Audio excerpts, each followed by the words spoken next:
Marcus Aurelius was the most powerful man alive. He commanded the largest army in the Western world.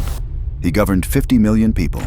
He had every philosopher, every physician, every advisor that money and power could reach.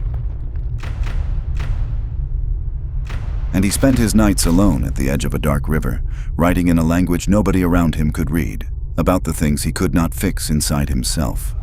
The meditations were not written to be published. He did not write them as philosophy. He wrote them as private notes in Greek, so that none of his Latin-speaking officers could read over his shoulder.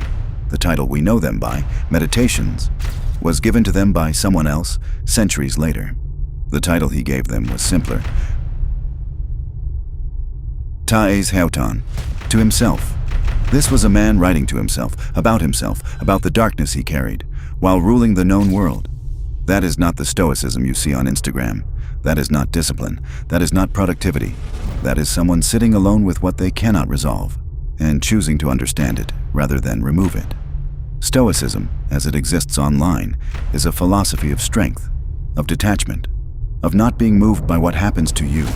Control what you can control. Let go of what you cannot. Do not be disturbed by external events. Build discipline. Be unmovable.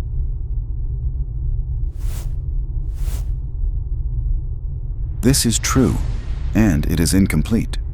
Because if you read the meditations, not the quote cards, not the productivity summaries, but the actual text in the actual order he wrote it, you encounter something that the Stoicism accounts almost never show you. You encounter a man who is struggling, who repeats the same lessons to himself across multiple books because he keeps forgetting them, who writes about anger, about grief, about the difficulty of other people, not from a place of mastery, but from a place of effort. He was not writing what he had achieved. He was writing what he was still working towards. Which means the Stoicism most people encounter is not the Stoicism Marcus Aurelius actually practiced. It is the finished version of a philosophy, cleaned up, quotable, confident. What he actually practiced was messier and more honest. Modern therapy, cognitive behavioral therapy, talk therapy, the systems most people encounter if they seek professional help, does something very specific. It identifies the thought patterns that are causing distress. It names the distortions, the cognitive errors, the catastrophizing, the negative self-talk, and then it works to correct them, to bring thinking into alignment with a more accurate, less painful version of reality. This works. It genuinely works. I am not here to argue against therapy. People have been helped enormously by exactly this process. But there is a question it was not designed to ask. What if this darkness is not a malfunction? What if it is information?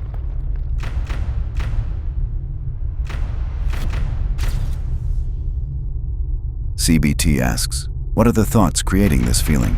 What are the distortions? How do we correct them? Marcus Aurelius asked something different. He wrote to himself at night, in a language no one else could read, about what his darkness was revealing to him. Not about how to end it, about what it knew. He wrote, "What doesn't transmit light creates its own darkness." Book 8 of the Meditations. Not, darkness is the absence of something good. Not, remove the darkness and the light returns. The darkness creates something. Something that only exists because the light has not passed through. Therapy, by design, treats the darkness as the problem. It is a clinical framework, and clinical frameworks require something to correct. You cannot bill for sitting with something and asking what it knows. You can only bill for movement toward resolution. There is a specific kind of darkness that does not respond to treatment. You know what I mean. The kind that arrives when everything in your life is technically fine, and still you feel something underneath it that has no name. A weight without cause. A flatness that follows you even into moments that should feel like something. You have been told this is a symptom, something clinical, something to be managed or corrected or pushed through until it lifts. And maybe sometimes it is. Maybe sometimes the clinical answer is the right answer. But Marcus Aurelius, a man who had every reason to pathologize his darkness and every resource to medicate it away, chose a different question entirely. Not all darkness is damage. Some of it is data. There are things you only learn in the dark. There are truths about yourself that comfort actively prevents you from encountering. There are questions that only arise when everything external stops working as a distraction. The Stoics had a word for this, amor fati, love of fate, including the parts that are difficult, dark, or without resolution. Not acceptance in the passive sense, Active engagement with what is difficult, because what is difficult is also what is most revealing. Modern therapy asks, how do we get you back to baseline? How do we return you to functioning? Marcus Aurelius was not interested in baseline. He was interested in what the distance from baseline was telling him. The Stoics had a specific meditation they practiced called the view from above. You would close your eyes and imagine rising above your current position, your city, your country, the planet, until everything you were worried about, your anger, your grief, your problem with a specific person, became a small part of a vast, indifferent, continuing universe. This is often described as a way to feel better, to gain perspective, to make problems smaller. But that is not quite what Marcus Aurelius was doing. He was not using it to escape the darkness. He was using it to see the darkness more clearly, to understand where it fit in the larger pattern of what it meant to be human. Modern therapeutic approaches move in the opposite direction. They bring you closer to the pain. They ask you to feel it more precisely, to stay with it, to name where in your body it lives and trace it back to its origin. This is also necessary work. I'm not saying one is better than the other. I am saying that Marcus Aurelius, uniquely in everything I have read, did both. He moved toward the darkness to understand it, and then he moved away from it to understand where it fit. He was not trying to escape it upward or dissolve it by immersion. He was building a practice of moving between the two and finding what each direction revealed that the other could not.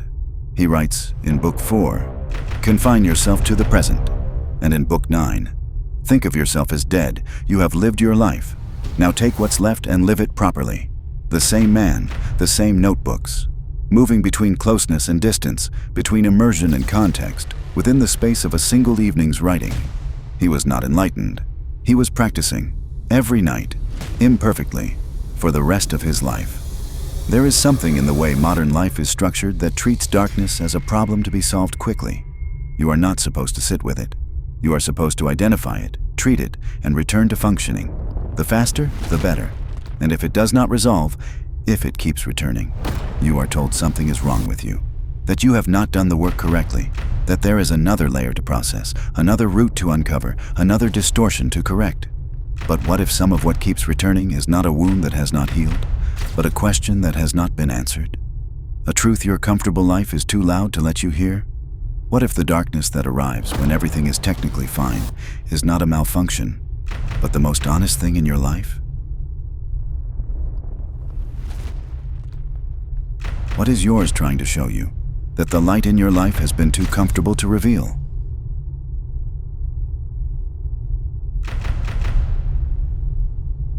Send this to someone who treats their darkness like an enemy. It may be the most useful thing they hear this week.